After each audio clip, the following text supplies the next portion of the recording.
Hello, good morning students. Today I am going to start history for 9. The chapter is the French Revolution, and in this chapter the French Revolution topics are the struggle to survive, means जीने की के लिए संघर्ष या जीवन के लिए संघर्ष. The population of France rose from about 23 million in 1715 to 28 million in 1789. This led to a rapid increase in the demand for food grains. Production of grains would not keep pace with the demand. तो हम देखते हैं कि France की जनसंख्या जो 1715 में 23 million थी, वह 1789 तक बढ़कर के 28 मिलियन हो गई थी. और इसके परिणाम स्वरूप क्या हुआ था कि जो अनाज का उत्पादन हो रहा था, रैपिड जो उत्पादन हो रहा था, वो उसकी तुलना में जो जनसंख्या थी काफी तेजी से बढ़ी थी. रैपिड इंक्रीज हुआ था किसमें? पॉपुलेशन में.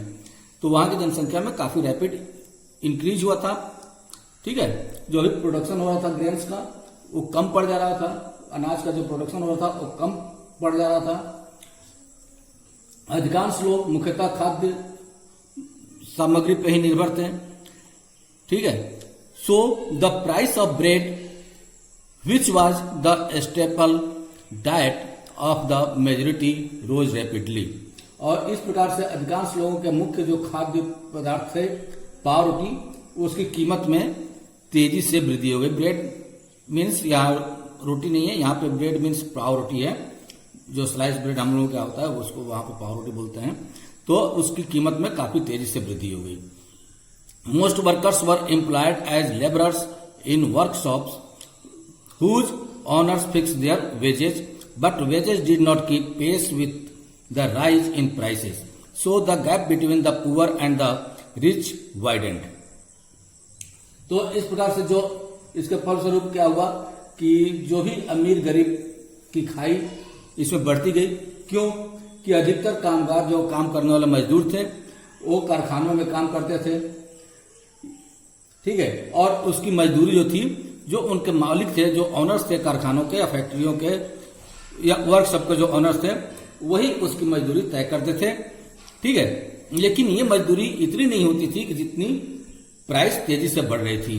ठीक है. और उनमें कोई बढ़ोतरी भी खास तौर से नहीं की जाती थी. और इसके फलस्वरूप क्या हुआ? इसका कारण ये हुआ कि अमीर और गरीब के बीच की जो चौड़ाई थी या खाई थी, जो वाइडन, यानी दोनों का गैप बढ़ता चला गया. अमीर और गरीब के बीच का गैप और बढ़ता चला गया, उसकी खाई और चौड़ी होती चली गई. ठीक है. Things become verse whenever drought or hail reduced the harvest. This led to a subsistence crisis, something that occurred frequently in France during the old regime. और स्थिति तब और बदतर हो जाती थी जब फ्रांस में सूखे या ओले के प्रकोप से पैदावार में कमी आ जाती थी. पैदावार नहीं हो पाता था या बहुत ही उसमें पैदावार में कमी आ जाती थी. अनाज की उपज बहुत कम हो जाती थी. इससे रोजी रोटी का संकट क्या था? रोजी रोटी का संकट पैदा हो जाता था. सब्सिस्टेंस क्राइसिस हो जाता था. जीने के लिए संकट पैदा हो जाता था. ऐसे जीविका संकट प्राचीन राजतंत्र के दौरान फ्रांस में काफी आम थे, हमेशा देखने को मिलते थे. फ्रिक्वेंटली फ्रांस में जो ओल्ड रेजिम था उस समय देखने को मिलता था. जो उस समय आम बात थी कि देखना कि दिखाई पड़ता था ये रोजी रोटी, क्योंकि हमेशा बाढ़ या सूखा पड़ जाता था या ओले पड़ जाते थे, जिससे कि फसलें खराब हो जाती थी. सब्सिस्टेंस क्राइसिस क्या होता है? सब्सिस्टेंस क्राइसिस ये जो है जीविका संकट, an extreme situation where the basic means of livelihood are endangered. Anonymous one whose name remains unknown. ठीक है. तो सब्सिस्टेंस क्राइसिस था कि ऐसी चरम स्थिति जबकि किसी भी व्यक्ति के जीवन यापन करने के लिए जो बेसिक थिंग्स है वो नहीं मिल पा रहे हैं, उसकी कमी हो जा रही है। एनोनिमस मीन्स अनाम होता है, माने बिना नाम के, ठीक है। One whose name remains unknown, जिसका नाम मालूम नहीं है या जिसका नाम पता नहीं है, ठीक है। नेक्स्ट इसी को संकट को दिखाया गया है कि how a subsistence crisis happens, कि जीविका संकट कैसे उत्पन्न होता है, ठीक है। मान लो कि बैड हार्वेस्ट है, यानी खराब फसल हो गई, यहां पे इससे क्या उत्पन्न होगा, ब्लैंक दिया है, फिर ब्लैंक दिया है, फिर यहां पे दिया है the poorest can no longer buy bread. तो ये क्या होता है कि यहाँ पे गरीब जो है, गरीब व्यक्ति ये पाव रोटी नहीं खरीद सकते हैं। उससे फिर ये दो लाइनें निकल रही है, दोनों ब्लैंक है, और इससे आकर के एक ब्लैंक यहाँ जुड़ रहा है और एक ब्लैंक यहाँ डिजीज एपिडेमिक्स है, ठीक है, ये जुड़ रहा है। अब इसको क्या करना है, हमें फील करना है कि जो बैड हार्वेस्ट है, बैड हार्वेस्ट का रिजल्ट क्या होगा, फिर उसका रिजल्ट क्या होगा, और फिर उसका रिजल्ट ये होगा poorest can no longer buy bread. तो यहाँ पे क्या फील करेंगे, इसमें एक्टिविटी में दिया है, ये एक्टिविटी है, एक्टिविटी में यहाँ दिया है fill in the blank boxes in figure 4 with appropriate terms from among the following. Food riots, scarcity of grains, food riots means भोजन के लिए संघर्ष, ठीक है, भोजन के लिए संघर्ष या खाद्य के लिए संघर्ष, ठीक है, ये दंगा, ठीक है, राइट्स मीन दंगे होते हैं, खाद्य सामग्री के लिए दंगे। स्कार्सिटी ऑफ ग्रेन्स यानी अन्न का अभाव, अनाज का अभाव। इंक्रीज नंबर ऑफ डेथ मतलब मृत्यु दर में वृद्धि या मृतकों की संख्या में वृद्धि।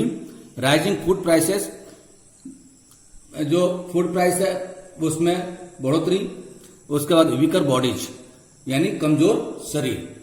तो इसमें क्या बनेंगे, बैड हार्वेस्ट, बैड हार्वेस्ट से क्या उत्पन्न होगा, स्कार्सिटी ऑफ ग्रेन्स, ठीक है। तो स्कार्सिटी ऑफ ग्रेन्स इसमें आ गया, ठीक है। उसके बाद जब स्कार्सिटी ऑफ ग्रेन्स होगा तो क्या होगा,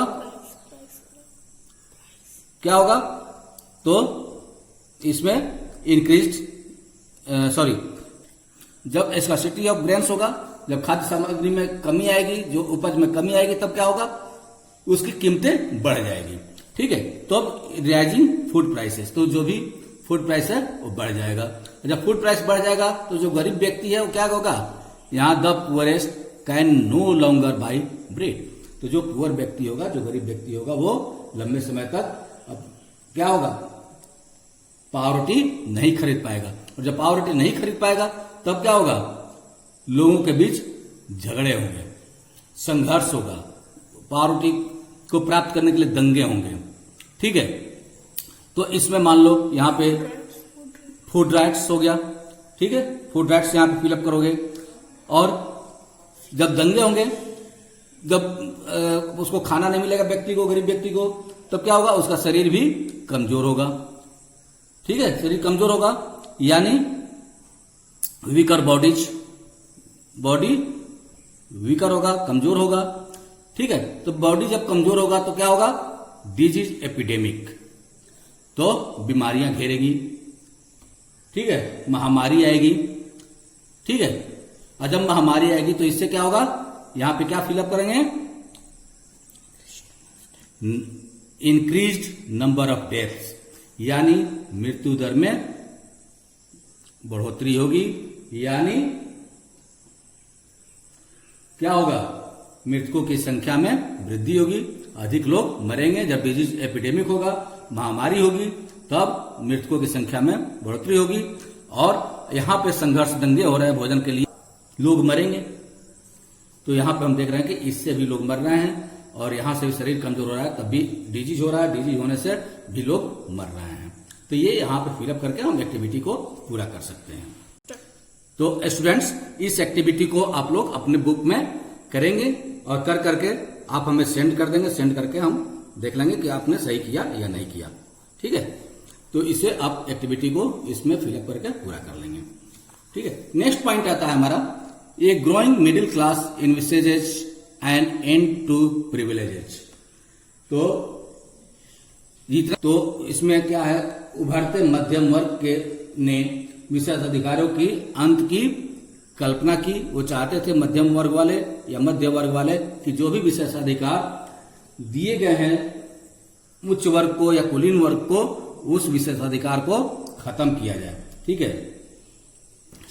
in the past peasants and workers and had participated in revolts against increasing taxes and food scarcity, but they lacked the means and programs to carry out full-scale measures that would bring about a change in the social and economic order. This was left to those groups within the third estate who had become prosperous and had access to education and new ideas.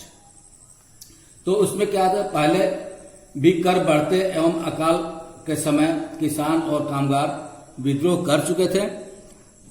ठीक है। पहले भी किसानों के द्वारा और वर्करों के द्वारा क्या था, ये भाग ले चुके थे विद्रोह में। किसके विरोध में? टैक्स के विरोध में और फूड स्कार्सिटी के विरोध में। जब टैक्स इंक्रीज हो रहा था उस समय और फूड स्कार्सिटी हो रहा था, उसके विरोध में वो लोग भाग ले चुके थे। लेकिन उसके पास क्या था, सामाजिक lack of means and programmes to carry out full scale measures and would bring about a change into social and economic orders. तो उनके पास क्या था, सामाजिक और आर्थिक व्यवस्था की जो बुनियादी बदलाव करने के लिए जो साधन और कार्यक्रम उनके पास नहीं थे। ठीक है। जिसकी वजह से बदलाव नहीं आ पाया था। This was left. ठीक है। तो ये जिम्मेदारी तीसरे स्टेट के उन समूहों ने उठाई जो समृद्ध और शिक्षित होकर नए विचारों के संपर्क में आ सके थे।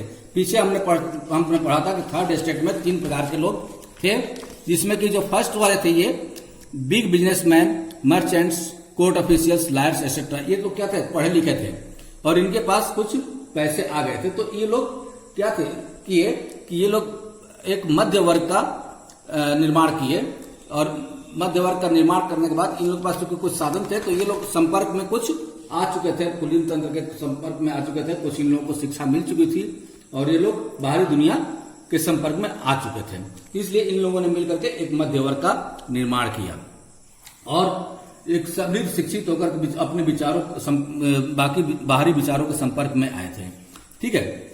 The 18th century witnessed the emergence of social groups termed the middle class, who earned their wealth through an expanding overseas trade and from the manufacture of goods such as woolen and silk textiles that were either exported or bought by the richer member of society।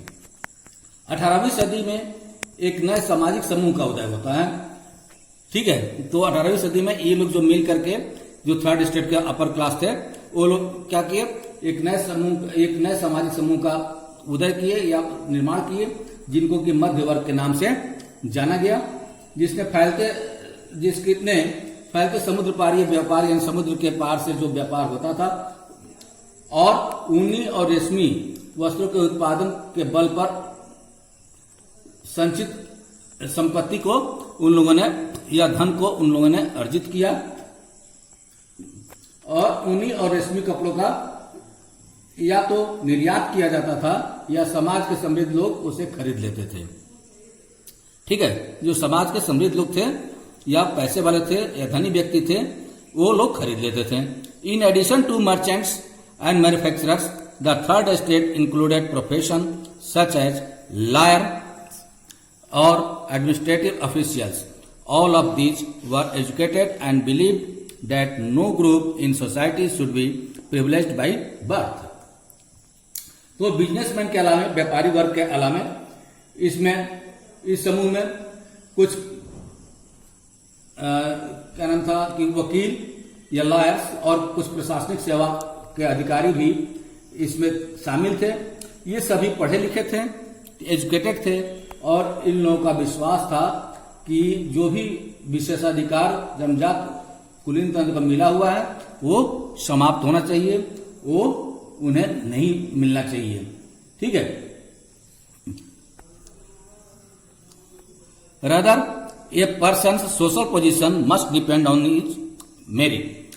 तो किसी भी व्यक्ति को चाहते थे, किसी भी व्यक्ति को की सामाजिक हैसियत का आधार उसकी योग्यता होनी चाहिए, न कि जन्मजात होनी चाहिए।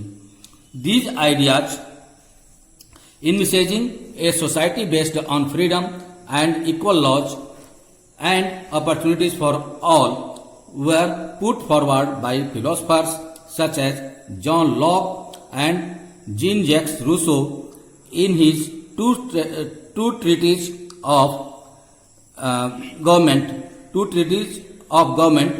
Locke, इन लोगों ने क्या हुआ, इसमें क्या जो दार्शनिक भी आते हैं इसमें आ जाते हैं अब साथ में, क्या कि स्वतंत्रता समान नियमों तथा समान अवसरों के विचार पर आधारित समाज की परिकल्पना किया दार्शनिकों ने, जिसमें कि जॉन लॉक और जीन जैक्स रूसो शामिल थे। इन लोगों ने अपने जो two treatises of government book था,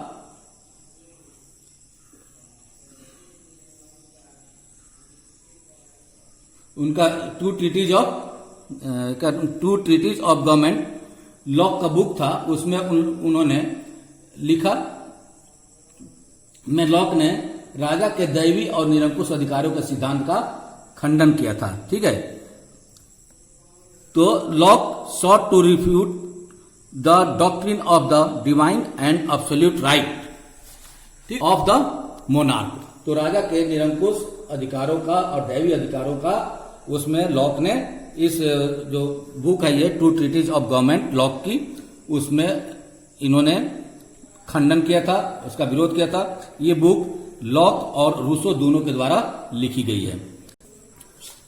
Rousseau carried the idea forward, proposing a form of government based on a social contract between people and their representative।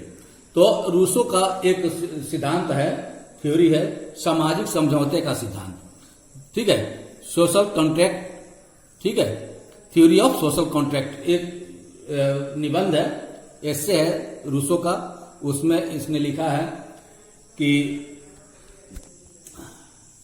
ये लॉक के ही विचारों को आगे बढ़ाते हैं रूसो, और उसको विचार को आगे बढ़ाते हुए जनता और उसके प्रतिनिधियों के बीच एक सामाजिक अनुबंध पर आधारित सरकार का प्रस्ताव रखते हैं। ठीक है, सामाजिक समझौते के सिद्धांत पे एक सरकार का प्रस्ताव रखते हैं।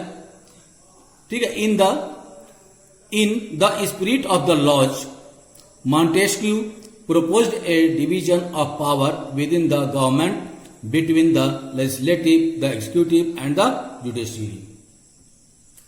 तो इसी पे मॉन्टेस्क्यू ने the spirit of the laws, एक बुक का नाम है the spirit of the laws, जो मॉन्टेस्क्यू के द्वारा, मॉन्टेस्क्यू एक फिलोसफर था, इसके द्वारा लिखी गई है the spirit of the laws.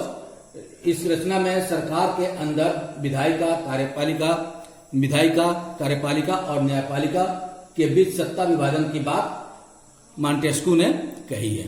ठीक है, this model of government was put into force in the USA after the 13 colonies declare their independence from Britain. और जो ये व्यवस्था थी जुडिशियरी, एग्जीक्यूटिव और लेजिस्लेटिव की, ये व्यवस्था जो 13 उपनिवेश थे अमेरिका के, जो कि ब्रिटेन से स्वतंत्र कराए गए थे, उसमें इस मॉडल को लागू किया गया था। उसने इस मॉडल को अपनाया गया था और उस आधार पर ये 13 जो कॉलोनी थे, 13 कॉलोनीज, उसमें लागू किया गया या अपनाया गया। The American constitution and it's guarantee of individual rights was an important example for political thinkers in France। तो फ्रांस के राजनीतिक चिंतक या फिलोसफर के लिए अमेरिकी संविधान और उसमें दी गई व्यक्तिगत अधिकारों की गारंटी प्रेरणा का एक महत्वपूर्ण स्रोत थी। The idea of this philosophers were discussed intensively in salon and coffee houses and spread among people through books and newspapers। तो दार्शनिक क्या करते थे कि अपने विचार को का जो आदान प्रदान करना होता था, सैलून, सैलून मीन्स जो बार्बर का शॉप होता है, सैलून जो हम लोग बोलते हैं उसको कहते हैं सैलून। सैलून हम लोग जो बोलते हैं ना, जहाँ बार्बर होते हैं, हम लोग जाते हैं अपने बाल कटवाने के लिए। तो अधिकतर फिलोसफर जो थे सैलून्स में और कॉफी हाउस में जाकर के वहां पे अपनी गोष्ठियां करते थे और गर्मा गर्म बहस हुआ करती थी और अपने विचारों को लोगों के पास वो लोग बुक्स और न्यूज पेपर्स के द्वारा फैलाते थे, उसके माध्यम से प्रचार प्रसार करते थे। These were frequently read allowed in groups for the benefit of those who could not read and right. और इस पुस्तक को या अखबार को, जो न्यूज पेपर थे, उसको जोर जोर से समूहों में पढ़ा जाता। जहां समूह होते थे, लोगों का जहां समूह होता था, वहां जो पढ़ने वाले व्यक्ति होते थे, जो पढ़ लिख सकते थे, वहां पे वो पढ़ करके जोर जोर से पढ़ते थे ताकि सभी लोग सुन सके। जो पढ़ना लिखना नहीं जानते हैं वो भी उसे सुन सके या और समझ सके। ठीक है। The news that Louis 16 plan to impose further taxes to be able to meet the expenses of the state generated anger and protest against the system of privileges। तो इसी समय लुइस 16 द्वारा राज्य के खर्चों को पूरा करने के लिए फिर से कर लगाए जाने की खबर लोगों के पास पहुंची। तो लोग क्या हुए, अब इसका विरोध करने लगे और विरोध करने के बावजूद विशेषाधिकार वाली जो प्रिविलेजेस वाली या विशेषाधिकार वाली जो व्यवस्था थी, उसके विरुद्ध लोगों का गुस्सा भड़क उठा और उसका विरोध करने लगे। ठीक है। तो अब सोर्स में हम देखते हैं कि सोर्सेज क्या थे इस सब जानकारी के। अगर आप लोग इसको थोड़ा सा पढ़ लें तो ज्यादा अच्छा है। वैसे मैं एक बार पढ़ दे रहा हूं, समझा दे रहा हूं नटसेल में। Accounts of lived experiences in the old regime. ठीक है। प्राचीन राजतंत्र में हुए अनुभवों का जो वर्णन है या वृत्तांत है वो एक तरह से कहा गया है। Number 1, George Danton, who later became active in revolutionary politics, wrote to a friend in 1793 looking back upon the time when he had just completed his studies. तो आगे चलकर क्रांतिकारी राजनीति में सक्रिय होने वाले जॉर्ज दांते ने अपने पढ़ाई पूरी होने के बाद के समय को याद करते हुए सन 1793 में अपने एक मित्र को लिखा था, लेटर लिखा। क्या लिखा था? I was educated in the residential college of Plessis, there I was in the company of important man. Once my studies ended, I was left with nothing. I started looking for a post. I was impossible to find one at the law courts in Paris. The choice of a career in the army was not open to me as I was not a noble by birth, nor did I have a patron. Patron means संरक्षक होता है। The church too could not offer me a refuge. I could not buy an office as I did not possess a sou। इसको बोलते हैं सू means, सू क्या है? Currency है, French currency थी ये sou. My old friends turned their backs to me. The system had provided us with an education without however offering a field where our talents could be utilized। तो क्या लिखता है दांते ने अपने मित्र को कि मैं प्लेसिस के आवासीय कॉलेज में था, वहां मुझे कई महत्वपूर्ण लोगों का सानिध्य मिला। पढ़ाई पूरी होने के बाद बेकारी के दिनों में, ठीक है, जब बेकार था पढ़ाई करने के बाद, तो बेकारी के दिनों में नौकरी की तलाश में जुट गया था। पेरिस के न्यायालय में नौकरी मिलनी असंभव थी। ठीक है। सेना में भी नौकरी का विकल्प उसके लिए नहीं था क्योंकि वो किसी भी कुलीन तंत्र का जन्मजात व्यक्ति नहीं था और न ही मेरा कोई संरक्षक था और कोई पैटर्न भी उसका नहीं था सेना में कि उसको नौकरी पर रखवा सके। ठीक है। चर्च में मुझे आसरा नहीं दे सका। चर्च का भी विकल्प मेरे लिए नहीं था, क्योंकि मैं न तो जन्मजात कुलीन था और न ही मेरा कोई संरक्षक था। चर्च में मुझे आसरा नहीं दे सका। मैं कोई ओहदा भी खरीदने की स्थिति में नहीं था। कोई ओहदा खरीदने की स्थिति मीन्स ब्राइब देकर के किसी पद को प्राप्त कर लेना, यानी घूस देकर के किसी पद को प्राप्त कर लेना, यानी उसके पास कोई भी पैसा नहीं था कि वो किसी पद को खरीद सके।